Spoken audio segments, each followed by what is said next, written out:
Blog Talk Radio. Welcome to Women Who Rock with Success Media, an award-winning show for professional women and men. Since 2014, we have provided a voice for entrepreneurs in the areas of business, marketing, advertising, public speaking, lifestyle and wellness coaching, arts and entertainment, fashion designing, interior and exterior designing, and sports. Our guest experts provide the latest information in their field while creating an educational resource for our listeners and viewers. Join us each Thursday at 9 a.m. Central Time, followed by our latest brand, Women Who Rock Investigates. Now, let's go to the studio, where our session is already in progress with your show host, Mrs. Diane Winbush. Women Who Rock with Success complies with the rules and terms according to the Federal Communications Commission podcast guidelines. The views and opinions expressed by our guests are their own, and their appearance on our digital media platforms does not imply an endorsement of them or any entity they represent. All guests who embrace our media stations are experts who are licensed in their fields of occupation. All rights reserved. And good morning, and welcome to Women Who Rock with Success. Thank you so much for tuning in with us on today. And today we're going to be jump-starting our podcast with a financial strategist who is going to be in the studio and is going to be able to help us through how to be able to manage our finances. So this morning, we welcome to the platform Miss Alyssa Locke. So good morning. Hi, good morning. Wonderful. So we know we have already came through a lot for January and February, and so that was, I guess, professional women were dealing with their health. So now it's time to get our finances back together. And so Alyssa, everyone, is a strategist. She's a financial strategist. And so this is very, very important simply because we know that once we try to apply certain things or certain elements to our budget, sometimes we will get some things off or sometimes we will get some things confused. So this is the reason why it is very important for us to be able to have a financial coach.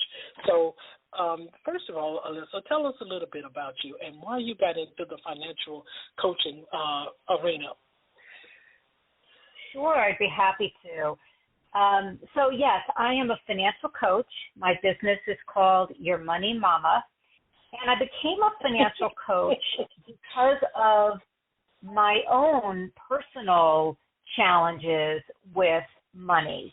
Okay. I'm now in my 50s, but when I was in my early 30s, I was a divorced single mom who left that marriage with $60,000 of debt, no savings, and I was living paycheck to paycheck in a crappy little apartment that didn't even have a washer dryer in it, me and my daughter, and it was hard.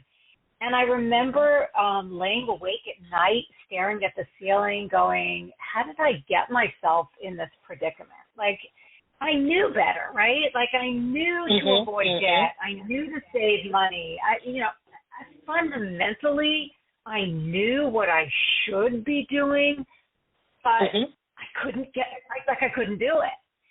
And so I really started to, I made a commitment that I was going to change my mindset around money and my behavior around money and really get serious about learning everything that I could about how money works and credit and debt and investing and, change my trajectory, not just for me, but for my daughter. And as I went through this kind of journey, as I started seeing small success and then larger success, it filled me with confidence, so much so that right before COVID, I was actually able to become what they call work optional, which you work because you love to and you have a passion to, not because financially you have to. And I became a financial coach because I really am committed and I'm passionate about helping others to make the most of whatever money they have. Okay. Okay, great. Okay, and so I guess a lot of us, when we have financial hardships early on and then later on in life, we'll learn how to start saving, and then we'll learn how to start making a balance sheet, and we'll learn how to, track everything that we're doing. I know my finances were totally out the roof when I was younger, and then I learned how to use some of my investments with the job that I was working on at the time, which kind of helped me a whole lot, and helped me to be able to save a little bit, because sometimes, you think that you have it all just because you're making good money and what have you, but it's no use to you or your family if you're not using it in the right way. And so I totally agree as to what you had shared, Alyssa, with us. So the next question is going to be, explain to us what a financial coach is. Sometimes we know that it's, sometimes an individual may say, well, I may need a financial coach for just about 2 weeks. No, I think it takes a little bit longer than that.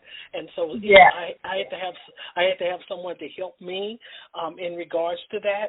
And it took just perhaps maybe 1 or 2 times, but you're gonna have to have someone, especially if you have a spending issue. You're gonna have to have someone a little bit longer than that until you see a ROI, return on investments. So talk to us a little bit about that. What is your responsibility and role, and what is actually a financial coach?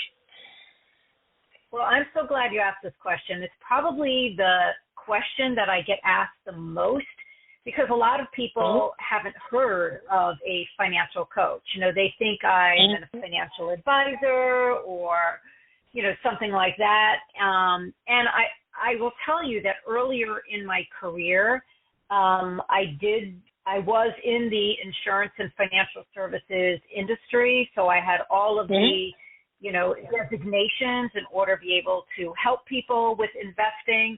But I gave that up when I became a financial coach. And now what I do as a financial coach is I help people understand their relationship with their money, which is their mindset around money, their philosophies around money, their emotions around money.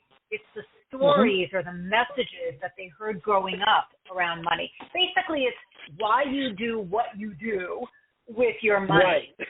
And that's really important. Right. It's really important to understand that first, because if you want to change any kind of behavior with money, whether it's, accruing a lot of debt, or whether it's spending, a lot, or whether you find yourself afraid to spend, right? We always think of spenders, right? There's a lot of people who, when they spend with guilt, or they're afraid to spend, right? That's kind of an issue too, because you're missing out on joy in life. So, to understand that behavior, you have to understand the relationship with money. So I help people understand those two components. And then we get into, like you said, figuring out a budget that works for you, that respects and honors how you want to live. Because if a budget is too restrictive, and if you, have to track every little darn cup of coffee that you buy, the chances are you're not going to stick with it, because it's just too hard, right? Right. I mean, that's, it's not practical. Like, I don't want to have to save a receipt from every time I go to Starbucks. Like, it's not going to happen. Right.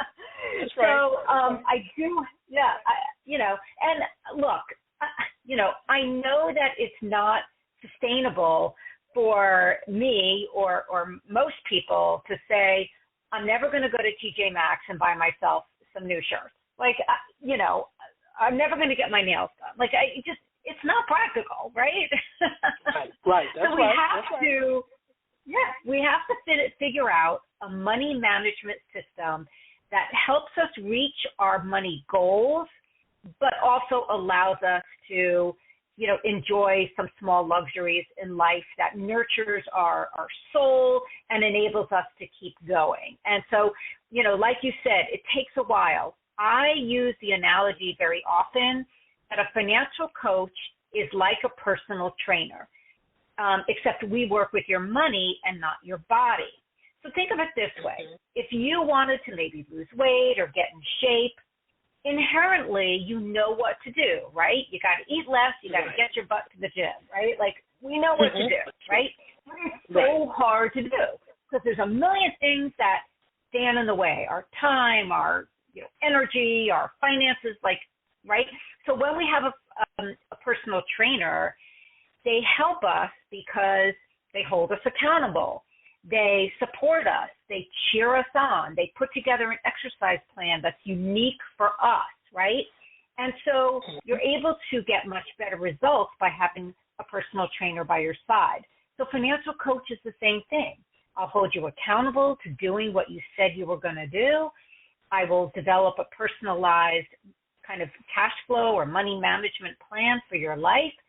I will be your cheerleader. I will be your support system. And over time, you learn better money management habits. Okay. So that's the financial Okay, great. That's fair enough. So, here's a challenge question I guess I wanted to, our children, Alyssa, they mimic what they see the parent does. So how has this been rewarding for your family, for your household, in regards to how they see you take accountability, responsibility, and you're taking, whatever you need to, the steps that you have taken to be able to rebuild your finances? How has this been supportive and, I guess, supportive, and how has this been rewarding to them? Well, I have 4 children. They now range in age from 31, that's my oldest, to I have a child still in college. And in their early years, when they were younger, we were very. I did get remarried. I will say that. But in the beginning, I was very focused on trying to pay off debt, trying to establish an emergency fund, starting to try to save money for retirement. I was really on this kind of money journey. And, I would be very transparent about what I was doing with my money, so that if, a child said, Mommy, I want, to go to Chuck E. Cheese for my birthday party, and I knew that just wasn't in the budget, that's not cheap, right? Or they wanted the newest, latest toy, or, whatever, right? Why don't I have what the other kids have? It's a hard conversation because, of course, as parents, we want to give our kids everything, right? So, I would be transparent, and I would say, I don't have money for X. This is how much money I have to spend. What would be a good alternative? Or if we wait 3 months, right, then I'll have enough money to buy X. So I got them involved in the financial decision making, and that was really helpful. And even as the years went on, and I did get remarried, and so my financial situation improved, and my husband and I together started making good money. Even then, we were transparent, and we would say to our kids, look, we are saving a really good portion of our money so that we can retire early, and so that we can help you with your education. And if we spend money now on X, Y, or Z, we won't have money later. And so we really talk to them in a very transparent way. And I have to say, 3 out of my 4 kids are young working adults, and they all have very good financial habits. They're not, spending above their means. They're saving for their futures. Now, my child who's in college, the jury's still out because, he gets a nickel, he spends a dime, but, he's still in college. So, he doesn't have any money, and right now it's all about, do I have enough money to go out with my buddies on Saturday night? So the jury's still out, but I think he'll come around. Okay. So now here's another question, and this is something in regards to how, I guess, financial agencies, institutions, I'm not for sure who's the root of it, but it has its pros, I'm pretty sure. But you're the expert, so we're going to talk to you about that and let you share with us. They have what you call like debit cards for children now, and it's called the Green Light Card. I know that's one of them that they offer for children, teaching them how to start off saving their money, managing their money at an early age, and what have you. So if this is such a question or a topic that you would like to help us with a little bit, because sometimes you kind of figure out, kind of where is all of this coming from, and then the other 75% says, well, this is a great opportunity for children to learn how to start the saving and to be able to manage, so they won't become in a debt, I guess, circle or something like that later on, because, especially, you got college going on and things too.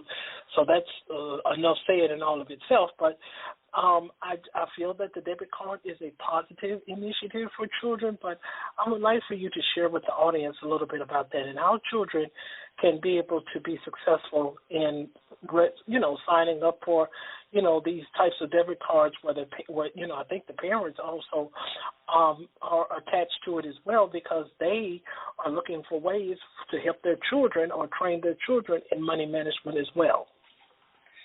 Yeah, so just like you said, you gave a great explanation of these Green Light cards, and Green Light is the name of a company that provides, the debit cards, right, for kids. Okay. And it's actually a lot more than that. But it's basically, a way to kind of teach smart spending, in my opinion. And you can, it's great for kids or for teens. And the parents can set up some controls, right, and also get real-time notifications of their kids' money activity. And so, I think it's a great way to teach a child or a teen about saving, about living within your means, about spending, and about making purposeful and intentional money choices. Okay. And so I love this concept. And I think what it does also is it encourages conversation about money in the household, which I'm all about. I think it's a great idea. Okay. So I love these. And I think, teaching a child at a young age about money is important. Now, here's what's interesting, I feel like, about this concept. We are becoming, in a lot of ways, a cashless society. I mean, think about how you bought things in the last, couple of weeks. I would bet you paid with almost nothing with cash, right? Because think about it. We swipe. We debit, we Venmo, we Zelle, we auto pay, and the challenge with that is we don't see the physical money anymore. So keeping track of how much you actually spent is really hard. I mean, how many times have you opened your credit card statement and you see 26 charges from Amazon and you go, what the heck did I even buy, right? It's because it's so easy to click that Amazon app on your phone. Oh, $5 here, $14 there. It's like, you don't even think about it. It's click, click, click, 2 seconds, and boom, the money's gone. And then you get that credit card statement, and you're like, how did I spend $287 on Amazon? I don't even know what I bought, right? Does that happen to you, Diane? Yep, absolutely. Right? Yeah, happens to everybody, right? And so we need to kind of manage our cash differently than kind of our parents' or grandparents' generation. And so because we don't see the tangible cash, we just need to really teach our kids about money in a different way. Okay, yeah, because I absolutely agree with you, Alyssa. You don't really see the cash, and I think that's the way perhaps maybe the economy is going for the 21st century. Just to be honest, we got the Bitcoin that's going on. They have its pros and cons. It's up and down as well. They had a big collapse with I think the CEO giant, the tech giant back here a few months ago and what have you. But it's now it appears to be rising back, even though there were some issues there. So you see that, and so just to I guess add to what you had stated, I had spoke with someone. I was getting my hair done at one of the Fantastic Sams or one of the smart hairstyles or something like that. And so she said that the hairstylist stated that she had went to California. This is in the state of California. And so she went to, I guess, a mall or maybe like a stand or something where they were selling ice cream and cookies. And she told them, they told her at the stand, said, look, we're not accepting cash. We do not accept, and I'm gonna tell you, and I'm gonna tell you how much she said she paid for one scoop and one cookie. It was $14, and I'm serious. I got a little afraid when she had shared that with me that in some parts, and she was taking a vacation. She does not live in California. She was taking a vacation to California, and when she went, that was what the information was told to her. Most of the places where her and her attendants had went to, on the vacation, where they went to shop, buy food, clothes, they would tell them off bat, we do not accept cash. And that is kind of what's a little concerning and what have you as to where we're going with the dollars in the 22nd century, simply because of the fact that we're seeing less and less of coins and paper dollar bills, and it just seems like, now this is in the state of California, that has already hit the United States already. So just think about what's going to happen once it hits all the 50 states. People will not be able, because everybody is trying to convert to things that are much easier, much more convenient to them.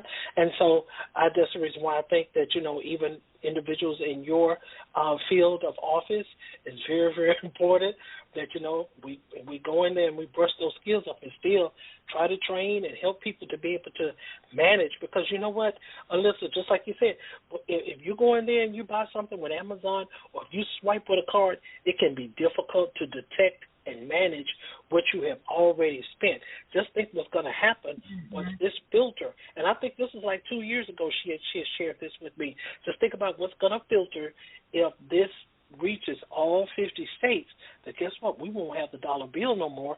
We will have to be using the cards, and if we use the cards, people are really not going to be paying attention to, until it comes out, perhaps maybe in a receipt or something that the bank may share with them. Yeah, exactly. And, I just think we need to kind of change our mindset around how we think of our money and change how we manage our money. And, it has to be simple. It can't be super complicated, because if it's very time-consuming or complicated, people aren't going to do it. And that's why so many of the apps, that you can just put on your phone to track your money have become really popular. There's several free apps that you can put on your phone, and they all can connect to your bank account. Some people don't like to connect an app to their bank account for security reasons or whatever, but they all do have that capability. So, use the resources that are out there. I especially love free resources. So I'm all about free. Right. Okay, that's understandable. That's fair enough. You have to just, that's just appears what's all of us going to eventually have to do. We're just going to have to change to whatever that is, slowly evolving around us. We're just going to have to change it, and we'll have to get some apps out there and connect it with our our smartphone and let them do the tracking for us. So that's an exceptional answer. So the next question is going to be, how do you create a budget that you can actually stick with? So it's probably a longer answer than you want for, radio or podcast, but I'll give you kind of the, 20,000 foot level. You have to think of your money in a couple different categories. So first you have your fixed recurring expenses, right? These are expenses that are the same every month. So they're things like your rent or your mortgage, right? It's the same every month, right? It's things like your daycare, right? Same every month. It's things like your cable or Netflix, right? Same every month. So just basically write down all of your fixed recurring expenses and add that up, right? So let's just say that comes to, I don't know, whatever, $4,000. I'm just picking a number out of the hat, right? So you know that just for those expenses, you need $4,000. You don't need to track these expenses because they're the same every month, right? They don't change. You don't need to track them. You just know that you've got a $4,000 obligation. And when you're looking at these fixed recurring expenses, if you are somebody who gets paid twice a month, right, every other week, right, make sure that the due dates of your expenses aren't more heavily weighted in one pay period or the other, because that will get you in some trouble, like from a cash flow perspective. Any one of your creditors is more than happy if you contact them to change the due date. So try to even it out with your, to coincide with your paycheck. Does that make sense? Yes. That's kind of the first thing. So that's one category of expenses. Then you're going to look at the expenses that I call your whammies or your surprises. And these are things that we pay once a year or maybe twice a year or just, come up, in some kind of, in a way that changes all the time. So these are things like, throwing a birthday party for your mom or your child, or gift giving, right? You buy your mom a present, you buy your sister a present. It happens once a year. We forget about it. We don't budget these things in, but they happen every year. It's not an emergency that you would use your emergency. We know it's coming. It's things like even buying Halloween candy. I spent like $50 last year on Halloween candy. So you come, maybe there's a bill you pay once a year, like your HOA or a tax bill or something. So you write all these things. You look forward and you predict what kinds of things are coming in the future. And you figure out what money you need to put away every month in a separate bank account, so you have a pool of money that you can draw from when these bills come due.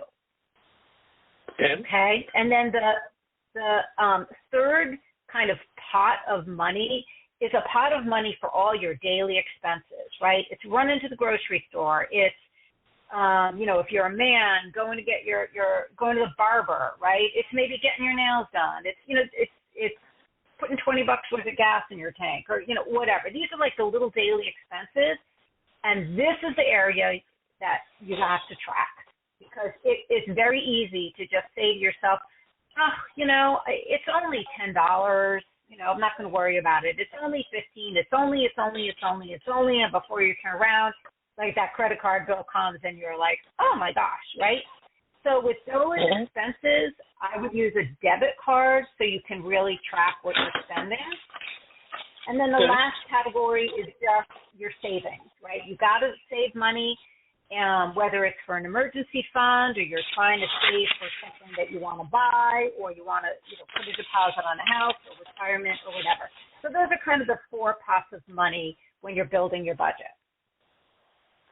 Okay. Wow, great. And so an individual can be able to still be successful in their finances once they take these tips and resources and apply them to their daily spending, because as you stated, some of the things you don't have to track. They're going to be there every month. Your rent, mortgage, your car payments, your insurance, those are going to come out automatically. But these other things is what we need to focus on and be more attentive to, is the things that we don't pay perhaps on a daily or monthly. I knew of this lady, so she became a widow after her husband had passed, and so she would save up. But of course, your income. I think he worked and she didn't work, but she drawed, his retirement and what have you. And so what she did, she used her thinking brain. Okay, my husband is dead, and this is an older couple. They had been married like 40-some-odd years, 48, almost 50 years. So what she did, she just started saving up all of her change. The change that she saved up from January all the way to the end of the year in December, it was enough to pay for her property taxes. And so sometimes it just starts in the mind, I guess. With her, it did. It just started in the mind. Okay, things have changed. I have to readjust some things. I can't be out here just, spending just like it's no tomorrow. Since I'm down to one income, I have to use some sort of grip or authority to be able to manage my financial portfolio for the entire year. So that was one of her biggest, I guess, elements that she had to be concerned about, and that was her property tax every year. So that's what she did. She saved it all up, and it was mostly quarters, and those quarters accumulated enough where she could be able to pay. And I think today she's still living, and she still does the same repeated, strategy. She uses it every year to be able to pay for her property taxes. So, I think it's, sometimes we have to just gear our minds and focus on the right thing. And then as we stated at the top of the hour, we have to have a coach, because you can't do it by yourself. Sometimes it takes months, and sometimes for some individuals, depending on how deep they're in, Alyssa, I would think it probably may take some individuals probably years. So it would be very beneficial to be able to have a coach to be able to help the individual, especially for businesses, corporate. I know people that just shop all the time. They don't have where's the receipt at? They just shop and then throw the receipt away and just go right back to the store the next day. But I'm like, one day it's going to come where you're going to be looking for all of that money, and if someone has it, that's okay. But still, it is very, very important to have a budget. So with the last question for the session on today, we would like to,